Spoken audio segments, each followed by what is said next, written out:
Hey Tom, how you doing, man? I'm doing well, Eric. How are you? Good. So Alex Wheeler says, man, you got to talk to Tom.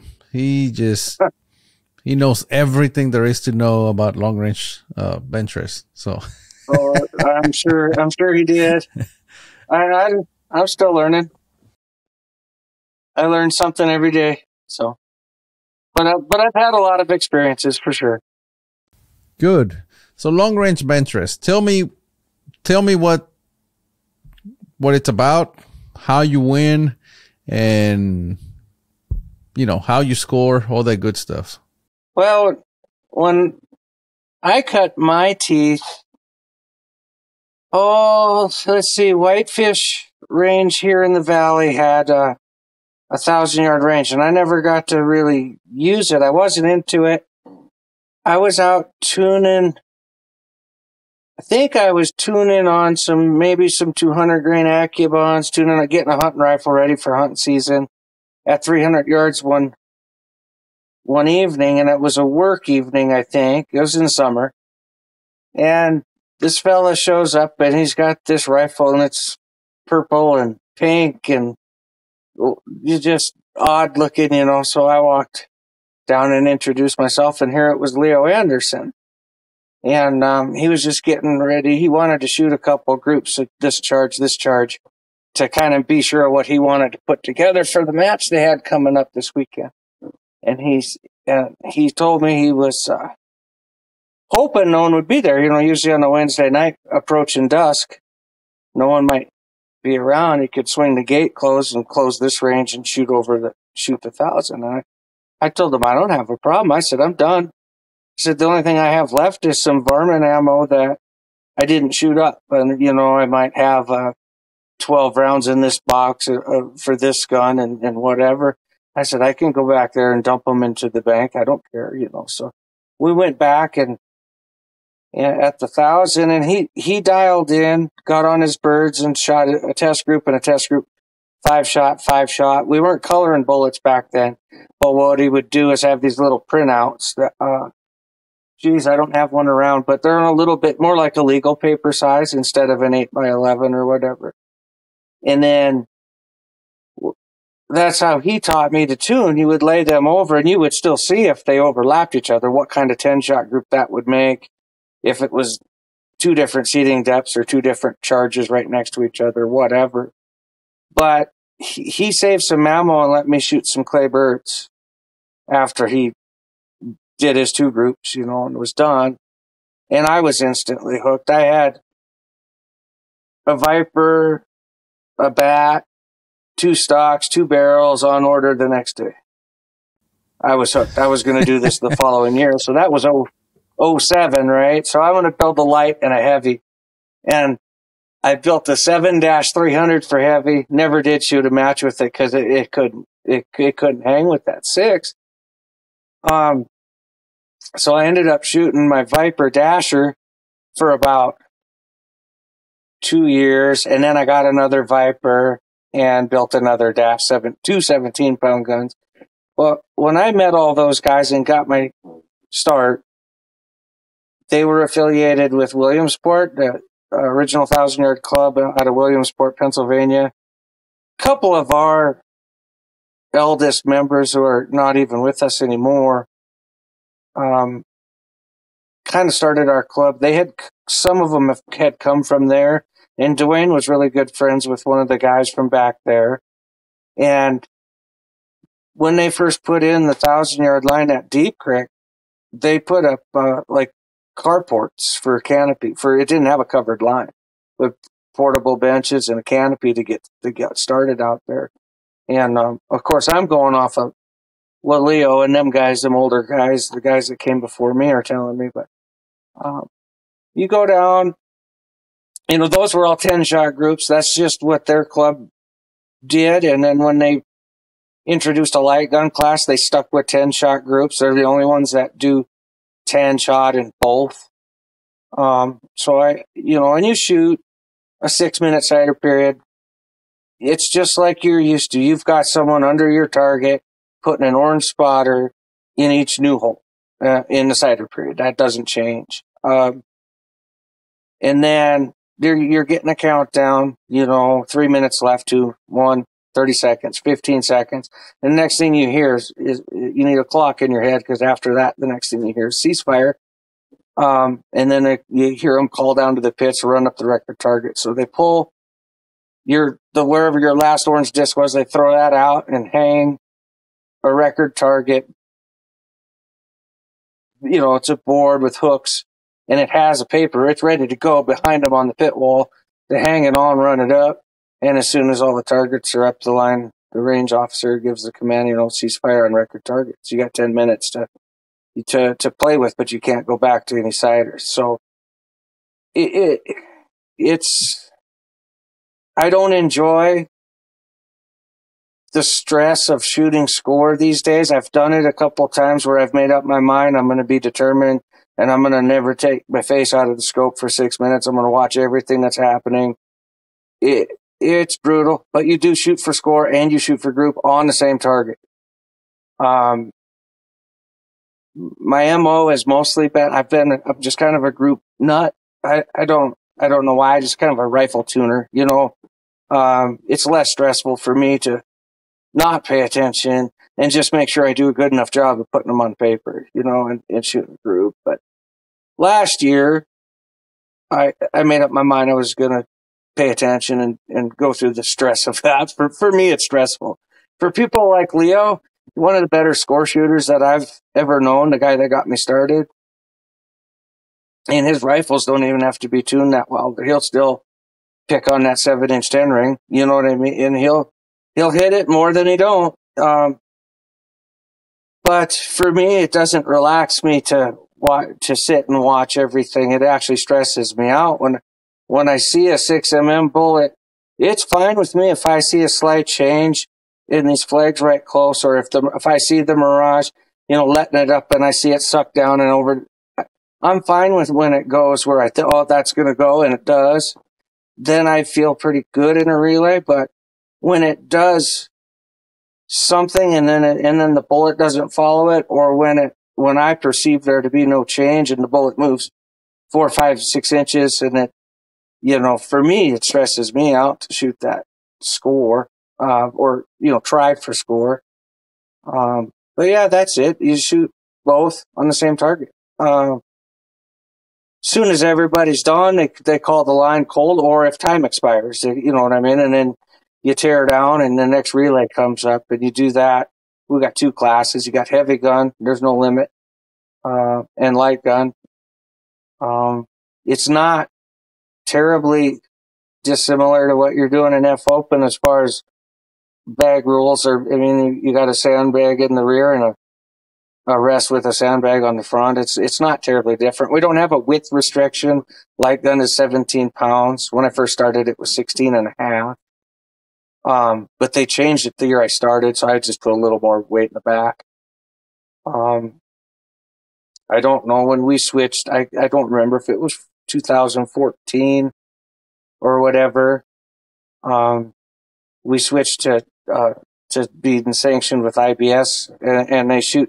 It's the same in heavy, but we shoot 5-shot in light gun. But it's no different. You're shooting for a 50 rather than 100, or whatever. And it's still the same thing. You've got a cider period, clock expires, run up the records. You don't have to do it that way. Some ranges have a steep enough bank, a good enough sight-in area to lay birds, and they'll have the records on boards and people in a bunker, but not necessarily a pit. You don't need a pit to run it. You can do the sighters on gongs and in clay targets as well. We have working pits, so we run the matches that way. You're hoping to get a decent enough turnout. You want to have at least 3 relays, because then there's enough people to go around and do the work that needs done. If you're not shooting, you'll be down in the pits working. I'll running the scoring line is what I've been doing recently, or scoring targets. Everybody's always doing something, or making lunch, whatever it might be. But yeah, that's, I don't know. That's just what we do. You shoot for group and you shoot for score. on the same. They both count. You can win either. Um, we don't really do in the 1,000-yard game, and we followed along with kind of how it all started. I guess we all adopted the people that originated this stuff, and if you win group, it doesn't matter if you shot a perfect score. You take the group win. They precedence group ahead of score, but I mean, it's still cool to shoot a small group with in the middle. But you know, that's just whatever. I don't know. That first year, I didn't shoot very good scores, but I eventually tuned the rifles pretty good, and I actually snuck in there for an ag record in the end, a 6-match ag, which is like they throw out 40% of your targets for the whole season. So our ag is lasting for 5 months, basically, which is kind of the name of the game in 1,000-yard. I mean, that's luck of the draw finally goes away if you go for 5 months. You know what I mean? And you shoot a lot of targets. So 1 a day for 10 days, and now we're up to 2 a day. We're shooting 20 targets. Can you win score and group? No, we don't in 1,000-yard. And I don't suppose that you shouldn't be able to, but it's not how we've always done it. It's not how it was kind of invented, and we've all just kind of followed along. I suppose if you're at a match, though, everybody knows that you won scoring group, but no, you're just taking the first place for group if you won group. And then the next highest score would get the trophy, or in our case, it's a pat on the back and an envelope, a small percentage of your entry fees back. But whatever, it's neither here nor there, but no, you can't. Not in 1,000-yard. I don't know of anyone that does. I'm not versed well enough in NBRSA. I haven't shot enough of their matches. The only match I ever shot of theirs was a Nationals. And I'm not sure you can't win both in there because it's a true ag. They're an aggregate tournament. They might be able to. I'm not sure, though. So which one is kind of more prestigious to win? Group or score? For us, it's always been group, but it depends who you are. I mean, there are people that enjoy shooting the score, but we're Benchrest shooters are kind of like group freaks. They're like, I don't know. Definitely group is, it's more prestigious, and or a better way to say it is that every tiebreaker for like an aggregate tournament comes down to the group.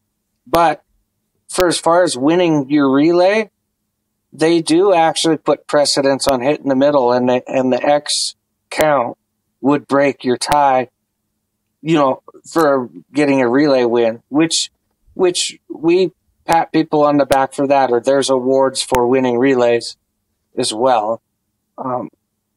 Just due to the nature of the beast you've been.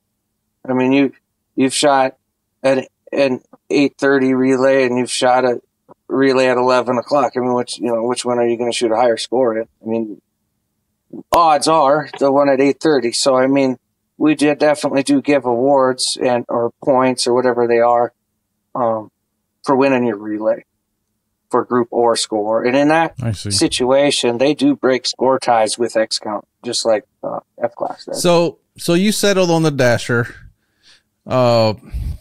Why is the Dasher so popular, or the 6mm? Just low recoil, back on target. I mean, these guns are so good. I mean, I shot Dasher for, I don't know, man. That's the part of and if you ask me what lot of Leo bullets Leo was shooting when he broke the record in 08, what lot of powder, I could tell you that stuff, but I'm thinking I shot the Dasher till around 2012. And then I tried another version, the BRDX, and then we went back to dashers because I didn't get.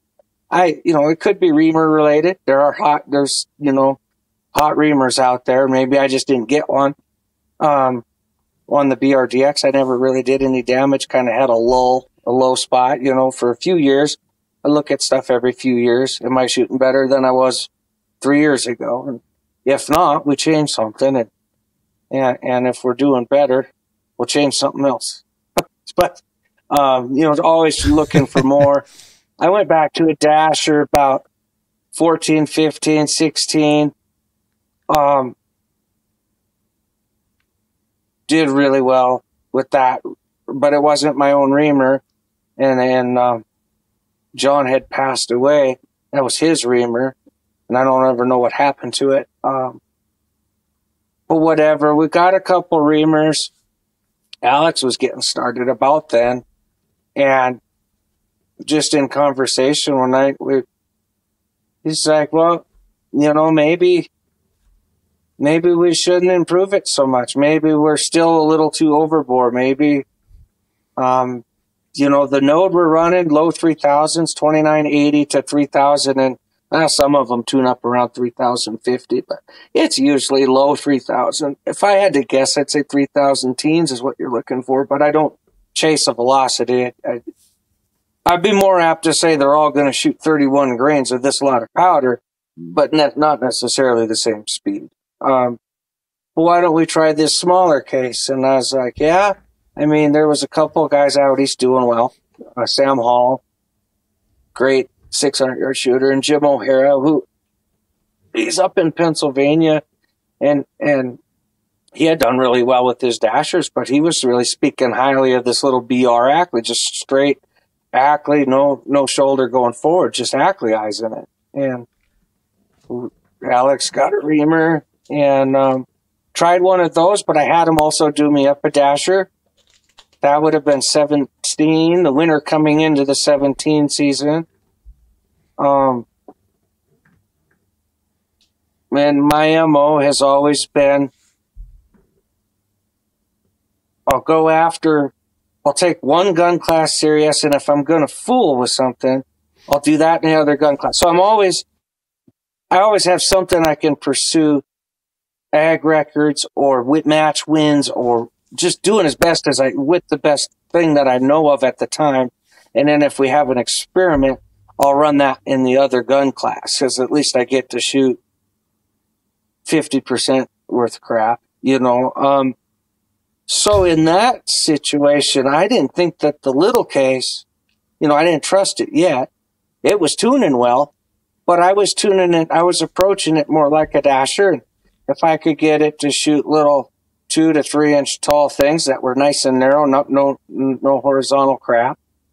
I kind of quit tuning on it. I said, all right, 31.1, that's what we're going to shoot. And I preloaded it. And I was doing the loading at the range, trying hard with the dasher, all the effort, tuning in on Fridays, screwing around. But the way it ended up turning out is that the experiment, which I shot in heavy gun, the BRA, ended up breaking a 10-match ag record that we still haven't beat.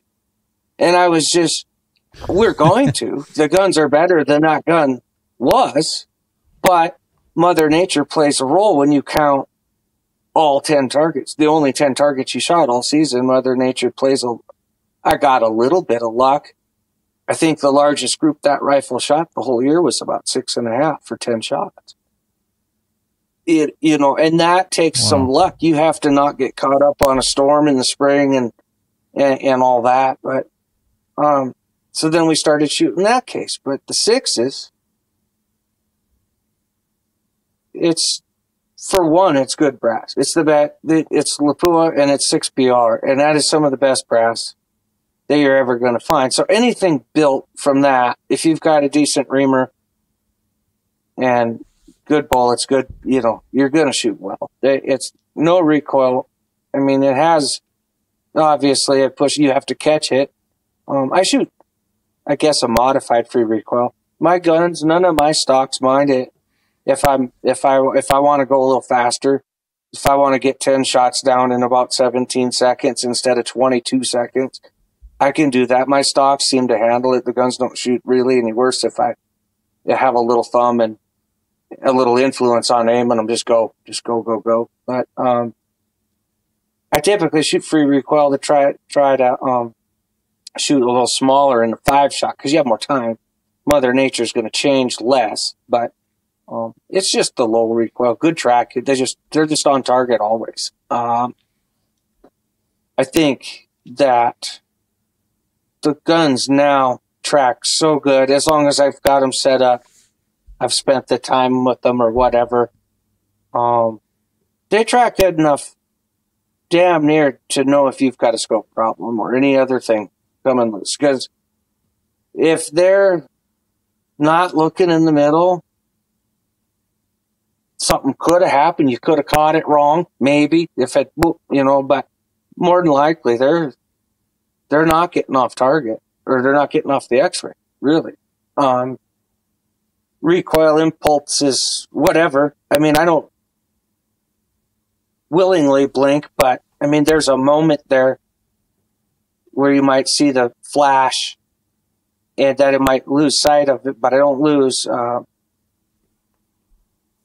don't see the dot leaving the X-ring that I can recall, unless I catch it funny in my shoulder or something, or do something dumb, which it still happens. You still do every once in a while. But, and if something like that happens, I'll usually just track the gun back and forth one time.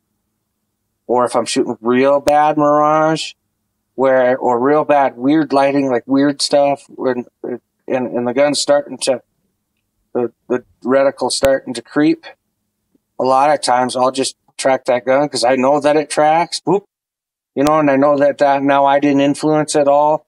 And a lot of times I'll just shoot it and I'll just let it wander off and I'll shoot the group without really aiming the gun. I think I shot 3 heavy gun targets last August. It was so bad, and I just quit. Look, I just watched the mirage, but I didn't look at where it was aiming. I just watched the picture. Just watch. Make sure it's not going to drop off on me, and I'm going to suck down the bottom right. So, after the first target, I had a high spitter because I chased my joystick, and 9 in a nice group and 1 up high. After that happened, whatever weirdness was going on, I just let the gun, just let it go, and then it won me that August match doing it that way. So what's your tuning process? How do you tune? That's why the rifles? 6s are good. So what's your tuning process? Well, it's pretty easy for me because I live out west. It used to be easier because we had a real range. The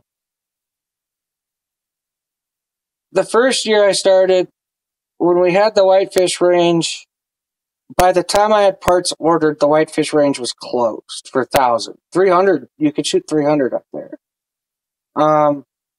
So I got that first rifle going with 108 burgers because I was doing the rookie thing. Like, well, what's easier than they were all shooting VLDs and stuff. And so I want to do something that I don't have to fight with. And I was, reading the same thing everyone else reads, the seating depth sensitive, the this, that, the other, whatever. So I got the 108s going to where they were shooting about, I don't know, 3/4 inch or so at 300. And I thought, well, that'll be good. That'll be good enough, And it's evolved. I went to Deep Creek, and Leo's like, just go down, leave your bullets long, and you can play with sitting depth Friday evening or whatever, after work, when you take off at noon or whatever on Friday, get down there. We got the range all day Friday. So these days I take off Thursday night and I take all day Friday off work. And I live down there in a trailer and I load there. Now that's full, coming 15, I don't know how many years, what's 08 till now, whatever, a lot of years down the road. I load down there, but I wasn't close. My stuff wasn't that competitive, I didn't think, and I moved the seating and I found something that I shot. I thought it would shoot 3, 3s for 5 shots, and I thought, well, that'll work. And I got off to an okay start, and it's evolved. That when we lost that range, it took us a minute to find a spot. We do live out west, so we have a lot of public land. So we found a spot to shoot 1,000, but now we have to take portable benches, and that's how I do it to this day. I don't remember a new barrel or a new gun that I ever took. Yes, I do. We had bad snow in 2018 winter coming into 19. I shot some short range. I had to use the range that they plow up there just to get started with. I was working with Roy. He says, I heard you tune a lot and test like every day. Yeah, I'm like, well, not every day, but every day I don't work. Yes, I'm shooting. And he says, man, he said, I think I got good feedback. I think my bullets are good. They've won some stuff already. He said, but I'd sure like your opinion on, if the bullet's any good. And man, I took that thing to 300 yards one day with Torger, said, holy crap, I've never seen anything like that. And that thing shoots small. And then when we went out I finally got a chance to go to Deep Creek. It was there, but it was touchy, and we worked on it. We worked on a few different things. He had a couple different core seat punches, as different boat tails, and we tried a couple different core weights, and ended up with a pretty killer. It's right there. It's with the best of them now, because you got him, and Bart makes a good bullet. Tommy Jacobs makes a bullet that we've shot successfully for ever since before he had it, when it was a Spencer. That's always been a go-to bullet in our game. And honestly, when I switched to VLDs my second year, I had no problem with them being fuss. A couple thousandths window is all we're used to this day to get the optimum. I mean, the guns are shooting. If it, we do these ladders. I do them at distance, and calling them a ladder is probably not the best term, but it's something I read on Accurate Shooter back when I think Bainey put out a story where they take these 3-shot groups, and they were using these ladders to find their powder charges. And that works great, and that's what I do, especially, we kind of know where to start now, but if it's something fairly new, we'll reduce that to a couple at each charge. I don't love a single shot at each charge. I would do that at maybe a closer range and just in a broader perspective, narrow down about where I'm going to test at distance or something. But yeah, we just do these ladders and you find where they overlap. Powder charge is real simple. These little 6s, they probably have a couple tenths or so, most barrels, that they'll overlap, but they don't necessarily land on what you put together. So a lot of times you'll just see a 1/10, one gap. They'll come together unless the absolute window is exactly 31.0 and 31.2 are in, then they're all 3 charges will be right together. But we just find our powder nodes that way. But more importantly, I can test anything. Anything can be kind of turned into some sort of a ladder where you got the colored bullets and you can see how groups are forming on the same point of impact to each other. I don't know. I might tune a heavy gun. I might tune it a little differently, be a little safer with it, a little bigger window. I might even shoot a different seating area. But everything we're shooting doesn't necessarily only shoot at 7 in or something like that. There'll be a window way in closer to jam, in about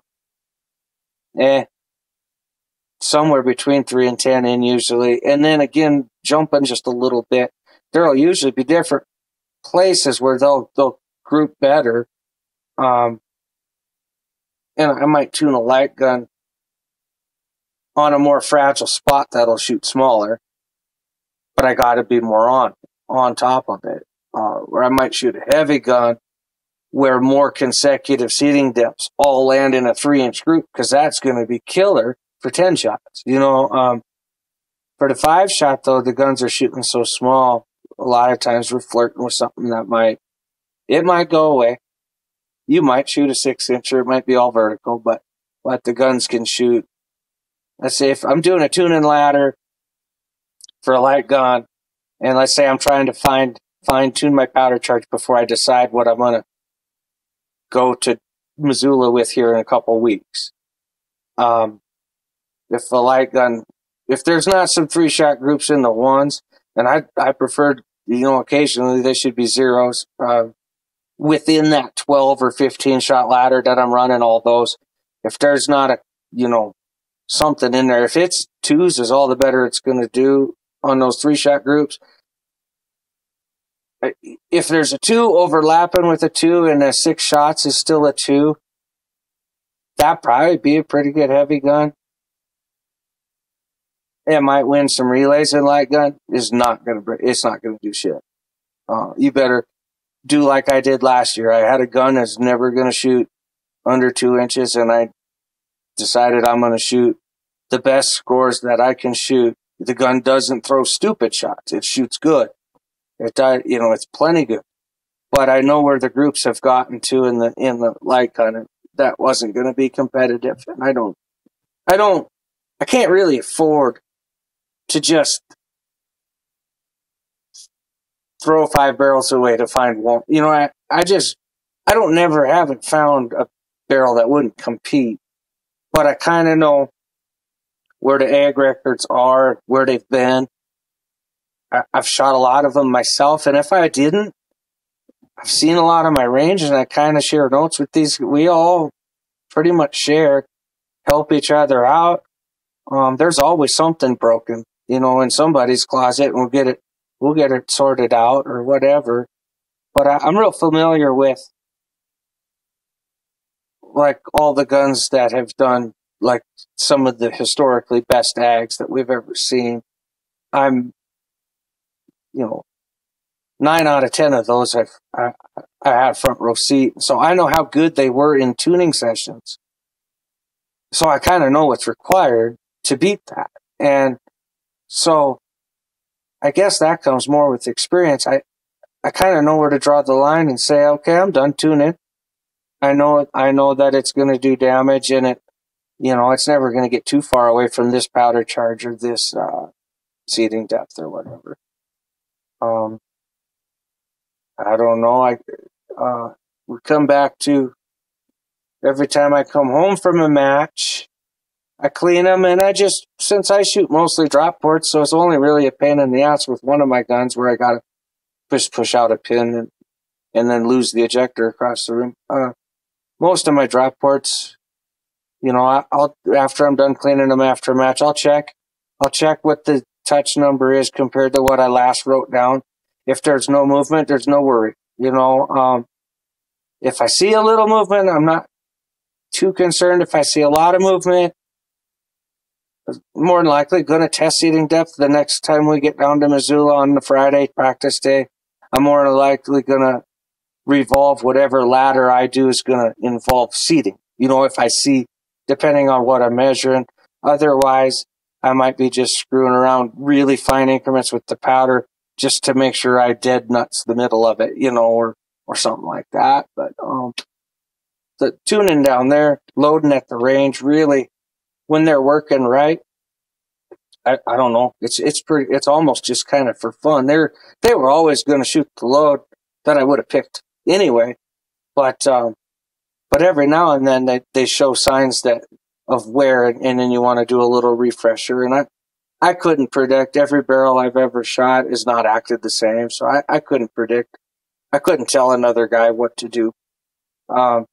Hey, my throat moved like 3,000, so I'm like, well, it's going to want to shoot the same exact thing, or it's going to want 3,000s, or it's not even going to want neither. You know, I mean, I can't really predict. It might want to go halfway. I don't know. But it just gives me a quick Yeah, it just gives me an idea to not get caught with my pants down. Is like, oh, okay, we better maybe do a little seating ladder test and it's always going to include the seating depth I know is working, and then maybe halfway there, and then maybe 100% there to what I've measured or whatever.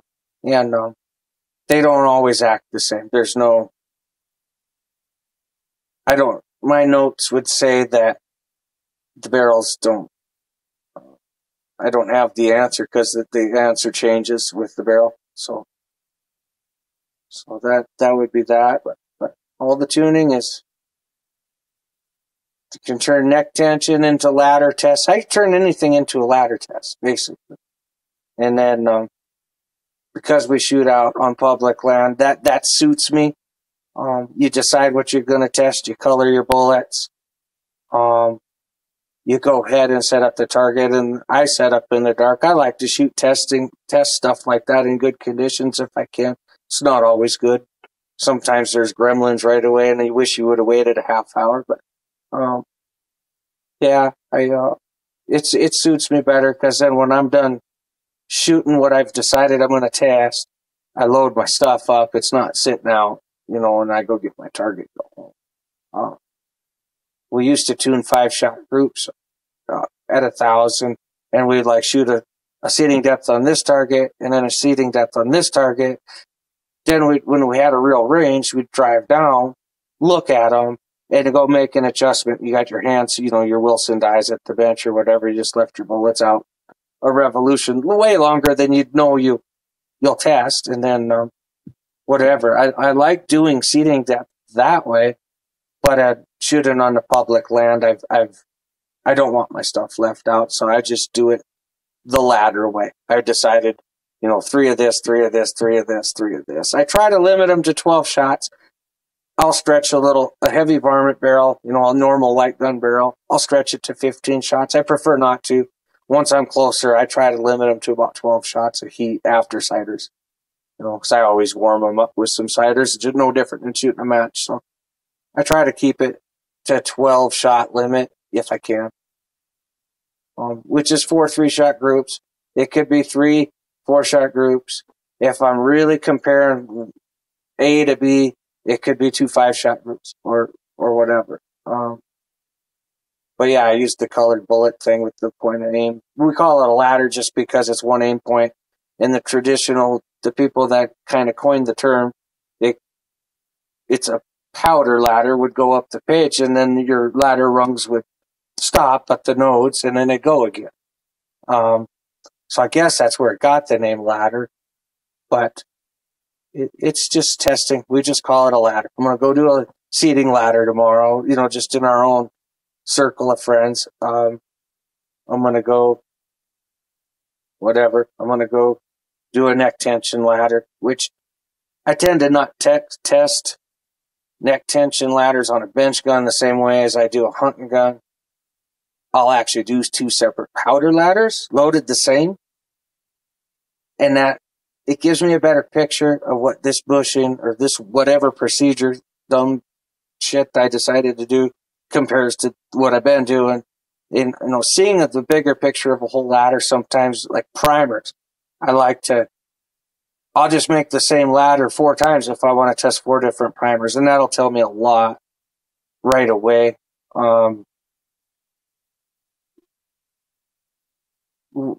We actually have chronographs that are easy to set up now, so I do use a lab radar now. There was quite a few years where I just wouldn't set one up because you had to do the Oler. It was kind of a pain in the ass. I can test by shooting paper. I get the same results, but the primer test I did for this year's light gun barrel, when I did 3 charges. I just did 9 shotters, but I know my load so well, so I know that lot of powder is going to shoot right around 31.0. And yeah, I just went out and I went a tenth below and a tenth above. I should have went about a tenth and a half because like 205s were quite a bit slower than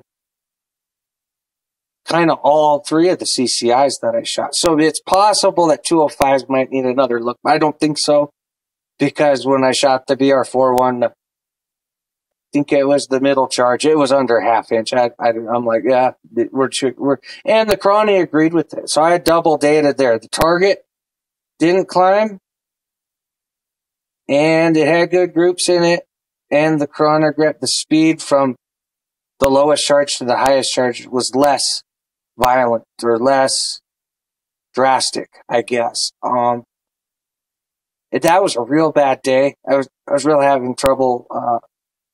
It was 9 degrees above zero and just shooting over the stupid snow, and the sun was trying to poke through behind, and the target was just like, it was like a strobe light.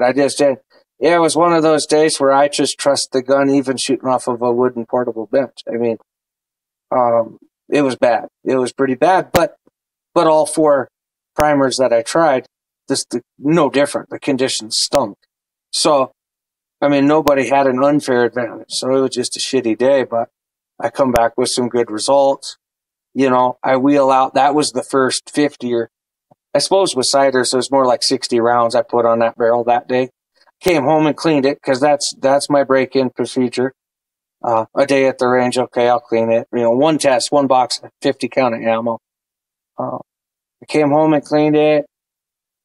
I think I got out the next day. I think I did make it out Sunday.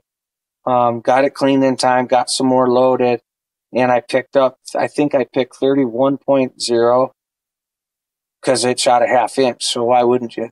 And I went out with like 2.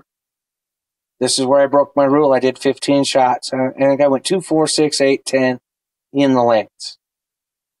Because somewhere in there, it's going to shoot, and the wide is going to come out of it, and it's going to lock up. Well, here I go out there, and I don't know where my notes are. It doesn't matter. I got a good enough memory. This was this month. It never shot vertical. 2 had that wide tendency, and 4 had that wide tendency. None of the groups were ever vertical, but then 6, 8, and 10 were more triangle-y looking. I couldn't, and I wrote right on the target. I think I was texting her with Alex. I said, well, we can't. I said, I'm on my way up to the target, but whatever this did, we can't go by the point of impact rigidity, because every 3 shots I kind of re-aim the gun, and then I would let the gun track, and I would do as good as I could on my wood bench to not mess up the tracking. But it was another day I could not aim. It's like, man, I mean, it's there, but it's just flashing. It's just this terrible lighting, cold temps. It was a little better than the first day. I moved the truck a little further away from my bench. But out there just out in the snowbank, it can get brutal. But I wanted to get a light gun shooting, so that's what I did. And I went up, and yeah, 2 is horizontal, but not bad. We're talking a 3-inch, but sideways group, and then 4 was kind of the same thing. 6 was, probably like a 2 something. If I remember right, it was round. I think 8 stood up a little bit, but it was 1 shot sticking up, and it was still in 2s. And then 10 in was kind of a triangle, and then 1 point something. And I'm like, well, that's pretty good for not being able to aim for nothing. It's a green barrel thing. They tend to shoot a big window.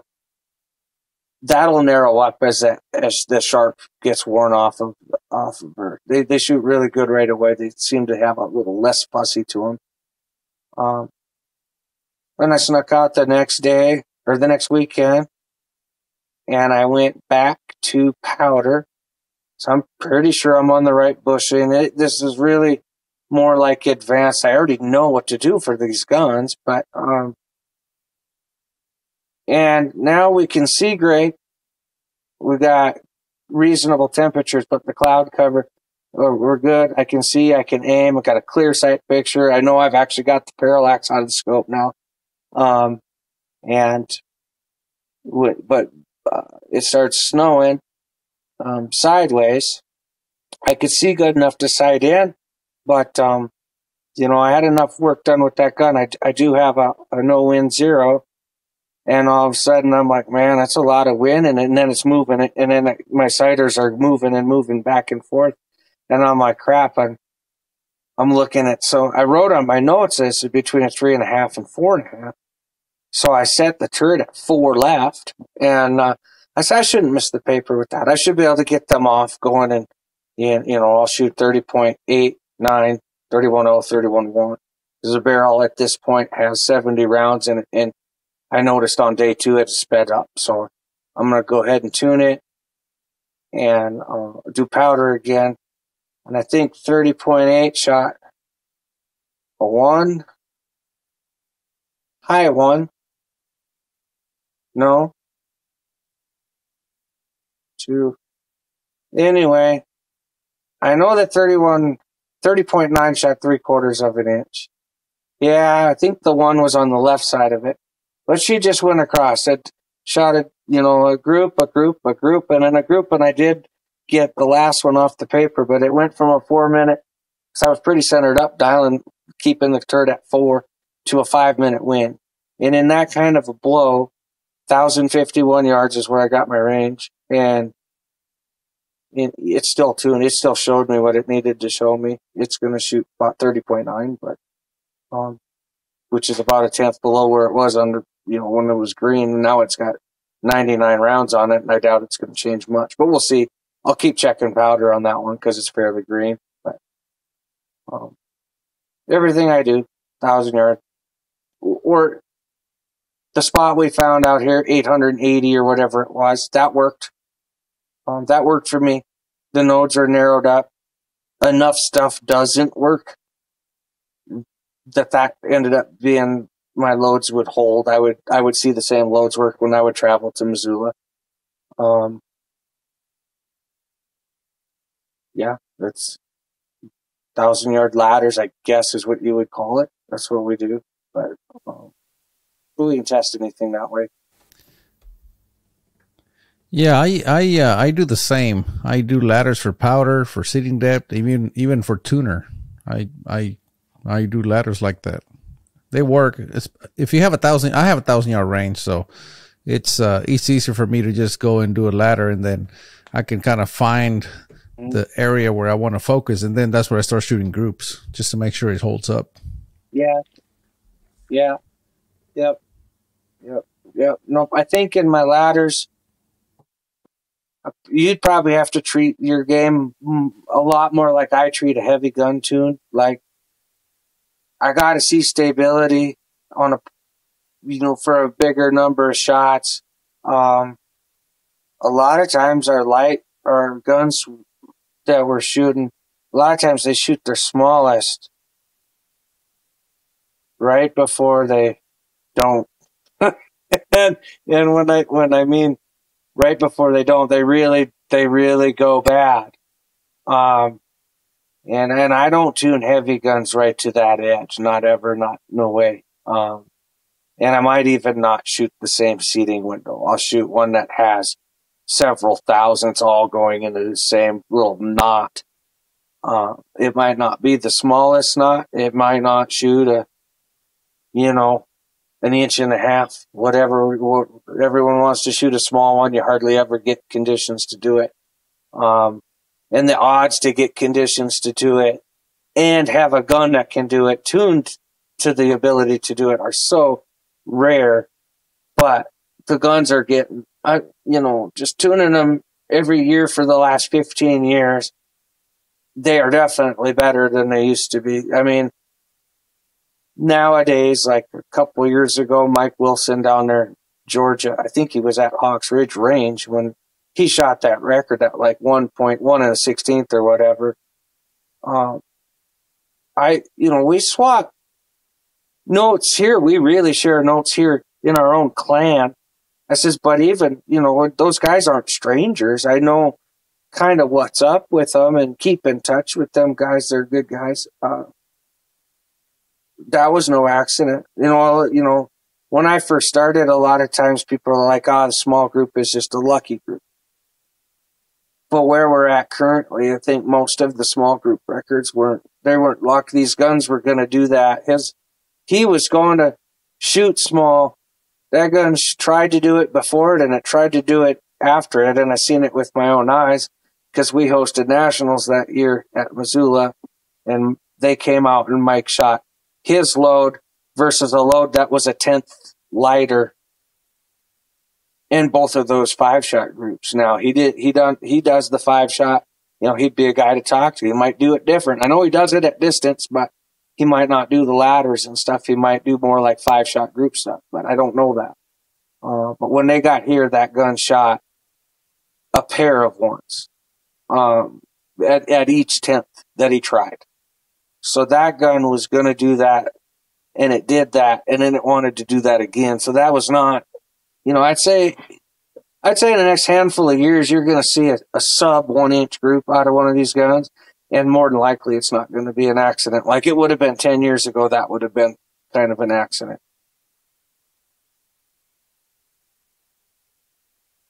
So these are 5-shot groups? Yeah. When Mike came here with the gun that broke the record, the 5-shot record, he shot a pair of 5-shot groups that were both in the ones. Yes, that gun was. It wasn't an accident, is what that tells me basically, and I kind of knew that anyway. Just because we visit sometimes, but yeah, that more than likely what I'm seeing tuning. A lot of my tuning is 3-shot. We take those ladders now, and depending on what you're testing, I want to see 2 consecutive, whether it be powder charges, it could be seating depths, but consecutive. I like to see a 6-shot group. I like to see 3 of each that are consecutive connect together and make a really small 6-shot group, with that point of impact, not shifting, and plus both of them can, both sides shooting small. Yeah, I don't know. You'll know it when you see it. It's hard to explain. If anyone had a direct, hey, this is what I'm seeing, I could probably help. I've had guys send me pictures of 600-yard ladders, and no, I can't tell. The whole thing looks good to me. I mean, it ain't messed up enough yet. It ain't got its ass kicked enough yet. So I don't know. That it's all blends together.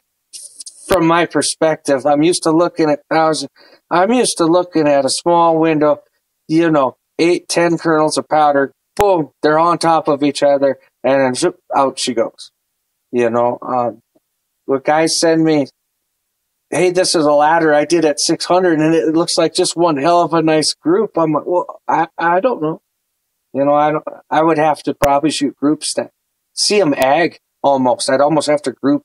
When I knew I was close, I would think I would have to shoot 5-shot groups and ag them out to see who's the real better load. I don't know. You'd have to talk to one of them guys that play that game. I don't shoot it a whole lot. 1,000-yard ladders for me are easy because the results are obvious. I mean, the windows of what works are so small by then that it's easy to see what to do. It's easy to be guided. There's a lot more stuff that doesn't work than that does, and then so that's easier to see when it's working. And I guess I don't know. I'm not real good at putting stuff into words, I guess. But it's just so easy for me. To me, it's easier to tune the rifle there. I have more questions than answers. I can tell you that a gun is good, because there ain't one of these guns that don't shoot good at 100 or whatever. They'll shoot good. I just can't tell you what the load is. I can say if it likes a bullet, probably, or if it likes a powder. Probably, pretty sure I can tell you if it likes a powder. Although I look for certain things at a long-range ladder that, if it has a weirdness doing a powder ladder where from top to bottom, if I draw a straight line, and I don't even care if it's blowing. If it's blowing, I don't really do the round robin thing because I used to, and I used to really believe in it more for statistical reasons, but I look at more than vertical. So I want to see going from low to high. It don't matter if I shot and the wind picked up and it's running diagonal. If I connect a straight line, I don't like to see bullets getting off of that highway, off of that path.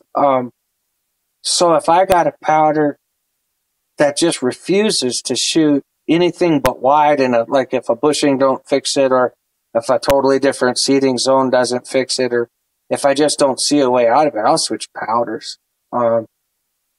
Powders tended, when you find the right one, I like to get them in an ideal world when I'm shooting and you're up in your charge and you hit that node spot and those groups don't climb, but yet the velocity climbed a little, but the groups didn't.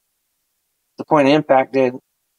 I like it if they will be sideways less. Like, they're always going to have a little bit because it's just the way it works, but the least I like to not put them where they have a tendency to go wide because we measure our group side. It don't matter which way they shoot the biggest. I don't tend to do well with stuff that's shooting a real flat line. I couldn't in all the years that we shot 10-shot groups on both classes. I could never get nothing to work that didn't have maybe about 2.25 inches of vertical built into it. Like, it always had to be that by about an inch and a quarter wide.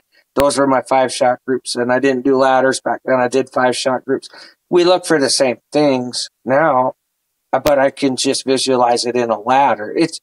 We're not really doing things different. We're still looking at groups on top of other groups, and for 2/10 of powder or 2 consecutive seatings or whatever that make an even bigger shot sample group when they're right on each other for one group, 2 colors overlapping.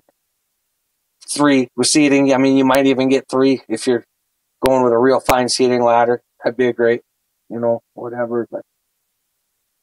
But yeah, that, the BR, the A case, we've been able to tune a little bit more vertical. I mean, it seems like I can make it shoot around 1.25 inches instead of having to leave. If I would always, maybe I'm just better at it. Maybe we got better bullets, better barrels. I don't know. But it seems like since we've switched to that case, I've seen a tendency to be able to pull the vertical down to round, and I don't start getting the wide. I don't know how. Maybe the powder's a better match for it. I don't know. I don't know the reason, but it seems like we can shoot them smaller. But I don't know. Do you guys shoot anything bigger than the BRA? Like, do you guys have like a wind, like something that for the wind? Well, I do, Eric. Yeah, I got a set of Lindsay presses there, and I don't know, one of Jeff's presses back here for squirting cores, and I got a 30 cal. I didn't touch it all last year, and I'm messing around. I don't know if we can ever get the 30 cals to shoot with the 6s. I want to try. That's why I bought a set of bullet dies, and I'm right now, Jeff's messing around so I can change the boat tail, shorten it up a little bit. I'll see if it does better. But the last time I had it out, it was 2 years ago. I shot it a whole season. Heavy Gun 2021. I mean, it did well, but Kulzer had one of the best 6s we've ever seen in our lives, and he shot like 8 records in 1 year. I broke a couple with that 30, but I can tell, and I know that it won't hang with a 6 in good conditions. But now these are season long. You're going through all your matches. Every match is 2 targets. So you shoot 10 different days of the year. You'll shoot 20 different targets, and you ag all those together and can't throw away none of those groups. That gun got the 20 match ag, but really it's beatable. I tune it, and I tune a lot of 6s, and so I have a front row seat. I know what a good 6 does, and It wasn't there. It wasn't there yet. It's not in the place where it's going to outshoot a 6, not in good conditions. It does have a lot less drift value, a lot less windage value. But you know, and I was paying attention a little bit that year. I've been sacrificing my own stubbornness, basically. I've been trying to shoot score the last couple of years, but what I'll do is I'll take a break in whatever class I've decided I'm not chasing. It gives me half the day off. But so I noticed some things because that was one of those situations. I said, I'm going to shoot scores with this sucker because it's, you know, it's a bigger bullet. I should be able to shoot better scores. But it has less windage, but what I noticed with it, because I'm a Mirage, not totally. We have close flags that you can see with your left eye without taking your focus out of the scope, and we have flags down, I don't know, halfway, whatever, down, and they're orange enough. I can see if they're active is about all I can tell. If they're going nuts is what I can tell. But I'm a Mirage, like 99%. And that's kind of how I shoot and what I look at. And I can tell you that the 30, like I'm used to shooting a 6 at Deep Creek. It's like the home range. You know, I don't really leave home much. And it's steady. It's steady in the sighter period. And right to left and on and I do dial. I don't hold. Yeah, yes and no. I always want to shoot a good group, so I want to hold precise on something precise. I try to figure out what's going to hold for a long enough period of time, what I think will hold for a condition, and I try to sight into that. And then if I don't have that, I take the risk and I wait, or else I take the risk and I hold differently and run the group. Either one or the other. And ideally, you'll get that dominant condition back right on the right timing. It'll happen, and you'll get a sighter in it, and then it'll switch over, and you can score and group well if you get lucky like that, if you get a good relay like that. But the 30 on my bullet was about 205, 204, I think. Fairly stout. I was running it 29. Some improved thing that Alex did, and Glenn. There's a thread on there that Glenn started. What 20?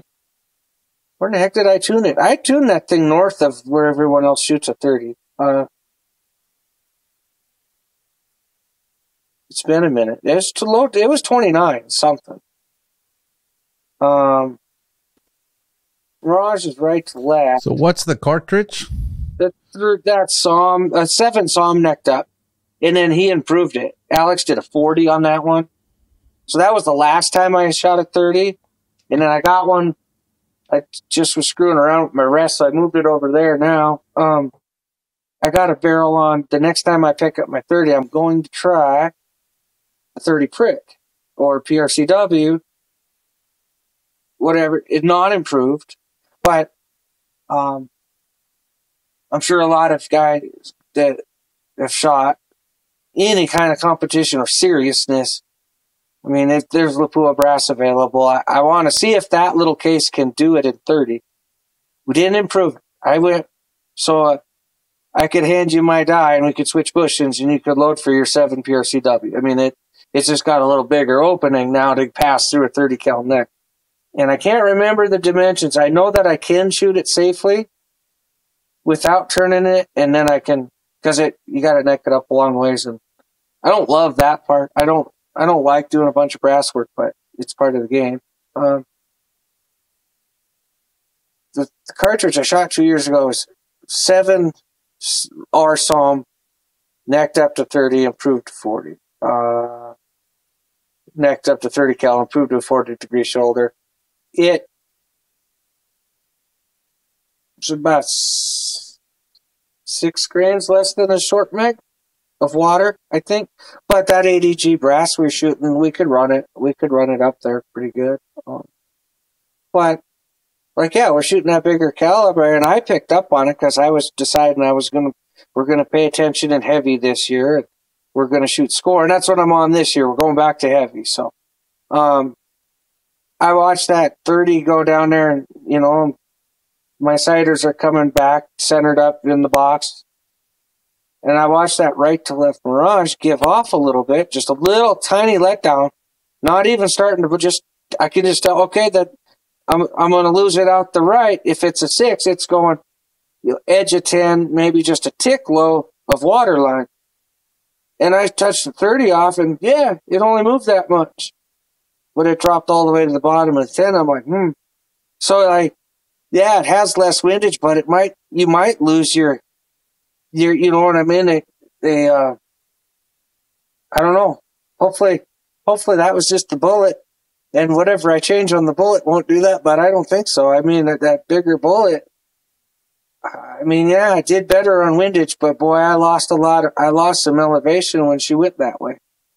It's like it loses its traction or whatever, you know, so, 6s definitely have more value. I mean, it's definitely a lot easier to shoot the 8 ring, but at least a nice group, hopefully. Hopefully you didn't miss something and get a couple off that were centered, and then the switch took place and it worked its way out and then loaded up 7 shots in the 8 ring or something. But yeah, I don't know. I'm working on a 30. I bought dies so that I can pursue it. At least put in effort. I don't think I would do a second set. I would throw in the towel. I will see if I can get it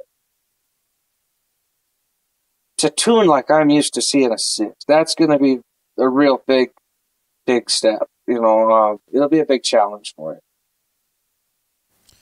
Why not a 7mm? How come you guys don't do 7s? Same things when I watch you and Speedy's telling you to build your own bullets there or whatever, or get a set of bullet dies. I mean, I don't know. The one combo I've seen is what you guys are pretty much all you guys are shooting. It's pretty good. I can definitely win matches for sure. The year that David broke, what was it? Was it 17 X's, and then did it then become 18? That gun, he had at our range. That thing won some heavy gun matches. It was good. It was good. It would definitely win heavy gun matches. Yeah, it's the same thing I'm seeing with the 30. I tune the 6 and I see just the super small, the crazy. You know, it's just nuts what they can do. We don't give them that much of a chance in the matches. So it'll happen. Like I said, it won't be an accident. Someone will nail it on a day that Mother Nature actually let it happen, you know. But they can just shoot they're just so small and so much more likely to just wad them all up in one, a smaller group that, I don't know if it's strictly a recoil. A heavy gun, you can build it heavy enough. You can use brakes. I don't know the answer. I know why I didn't shoot one. I tried to do it off of a necked, well, you could say a neck down 300 Wisdom, but I necked up 270. But whatever, it's the same. I couldn't make it shoot. Like, it would be pretty lucky if it shot a 3.5-inch group.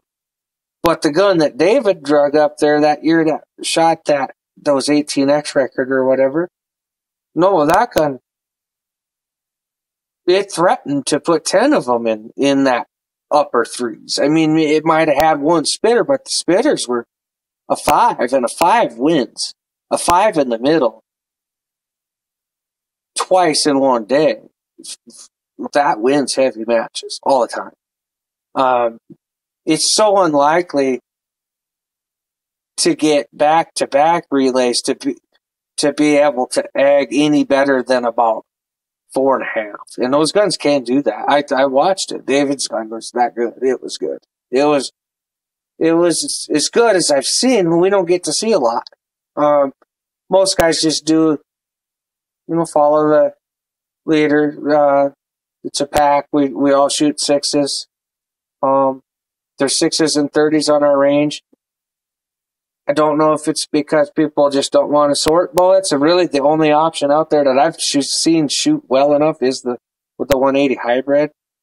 I could be competitive with my sixes if I shot Berger's 105 VLDs. I used to shoot them. I would still shoot them. I just don't want to sort bullets no more. So I'm shooting, Roy's or Tommy's, and on the 3 guns I got going this year, and it's, I don't even give them a chance, but they can shoot. I know they shoot well, but I don't want to sort all the things that I used to sort. I mean, I have so many tools in here I could just sell them and I'd be happy. I don't want them no more. I don't want to sort. I don't want to sort anything except. How would you sort them? Length. Huh? Well, how would you sort the VODs? Or anything production, I guess I should say. And I don't want to pick on them because they make a good bullet and they shoot good.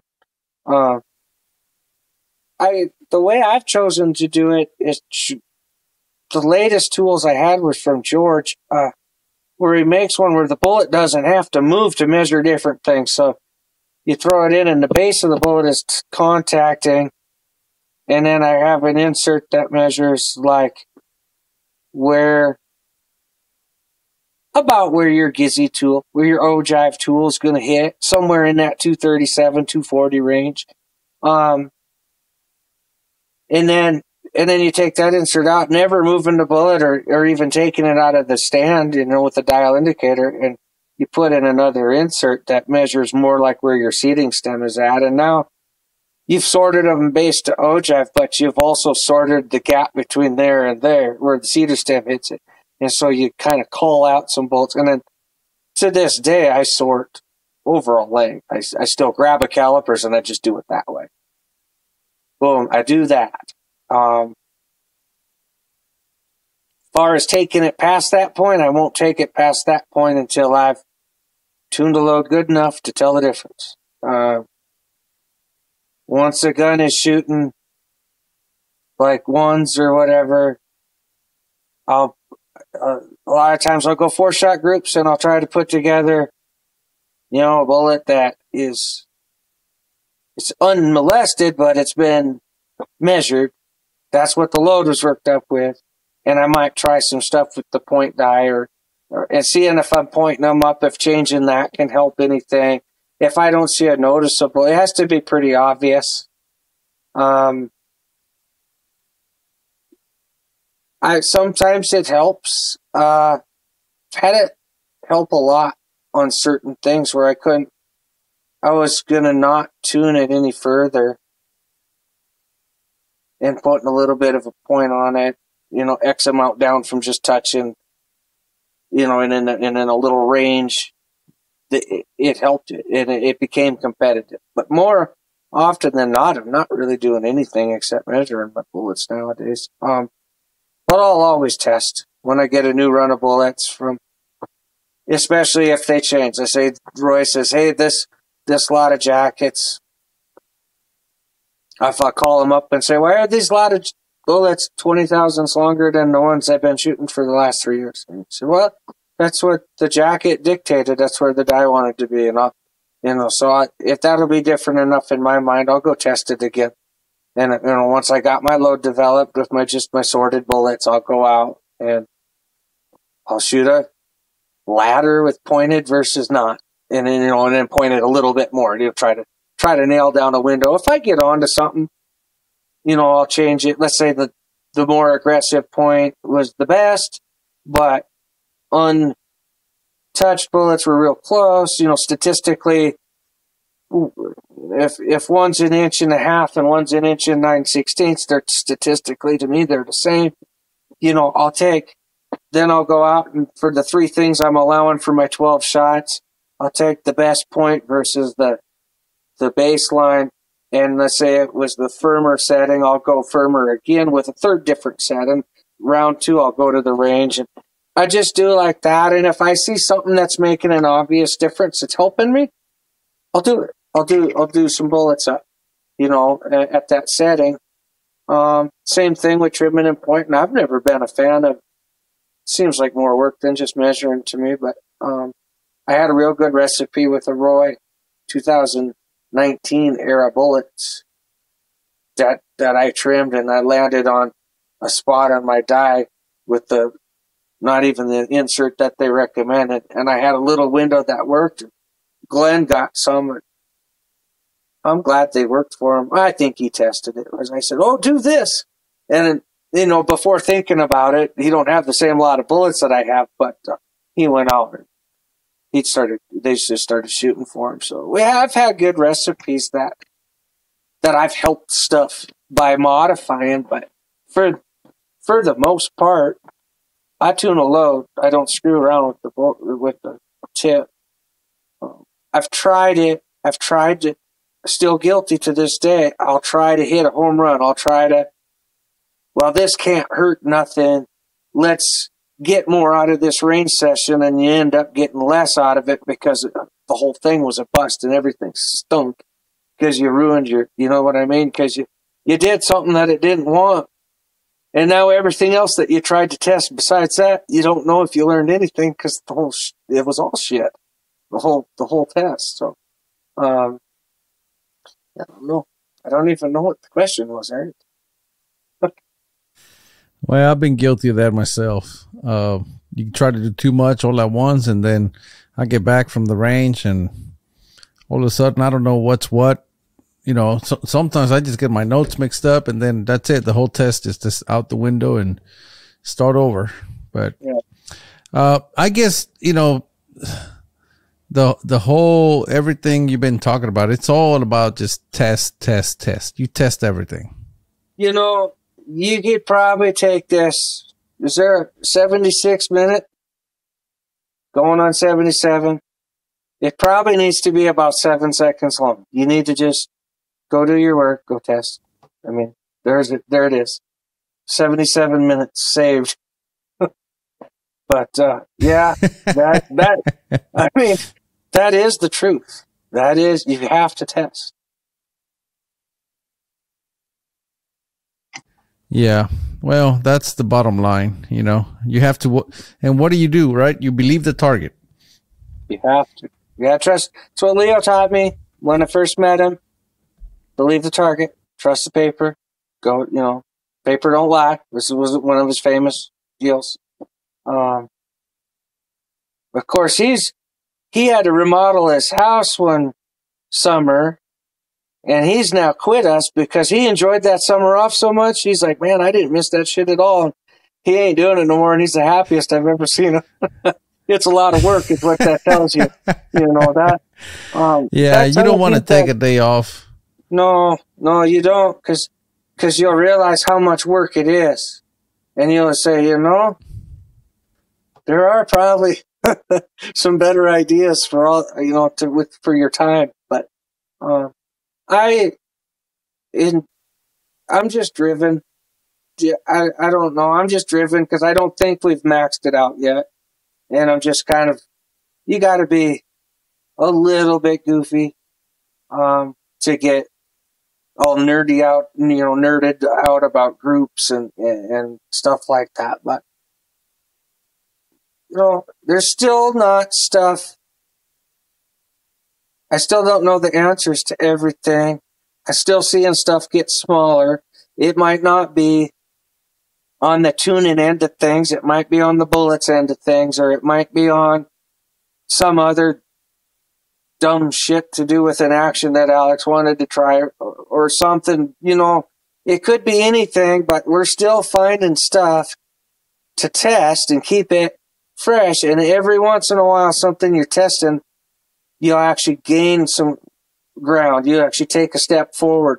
And a lot of the times when I'm up to messing with something or testing something, and then that's why I'm glad we have 2 classes. I just alternate years. We're focusing on heavy this year. If I've got anything to test, I'll screw around in light gun, and that's that. Some of that stuff, more often than not,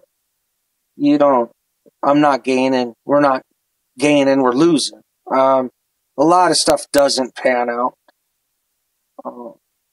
Nobody knows that because If it doesn't work, you don't read about it, because there's nothing to write about.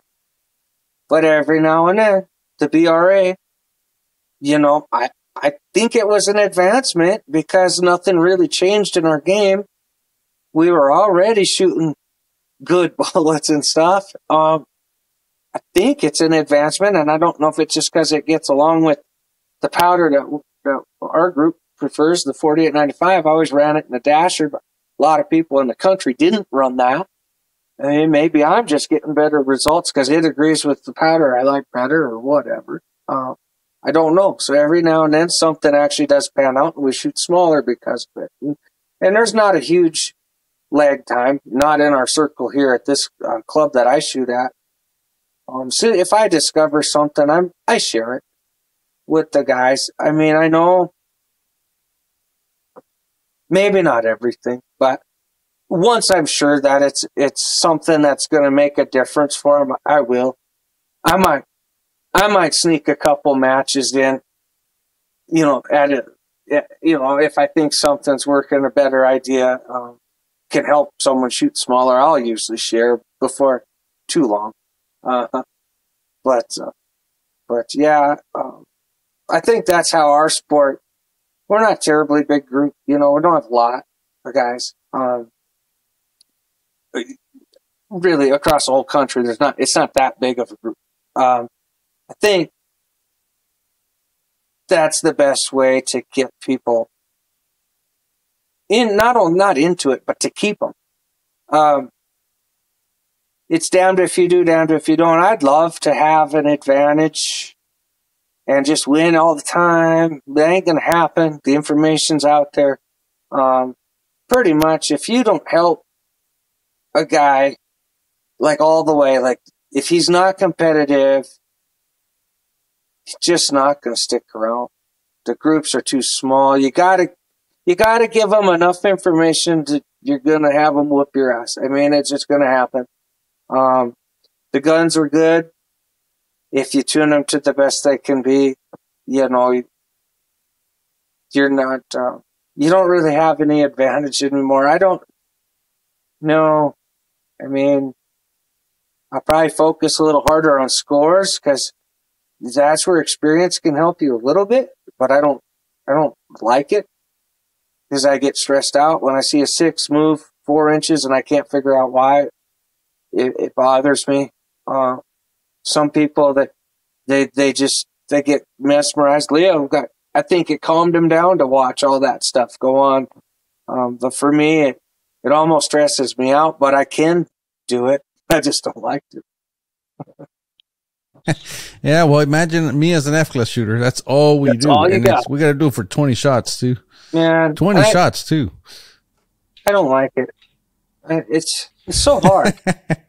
It's so hard. I like to put in the work and all the tuning, and then I wish I could just get good conditions all the time, and then you can shoot a good score without trying hard.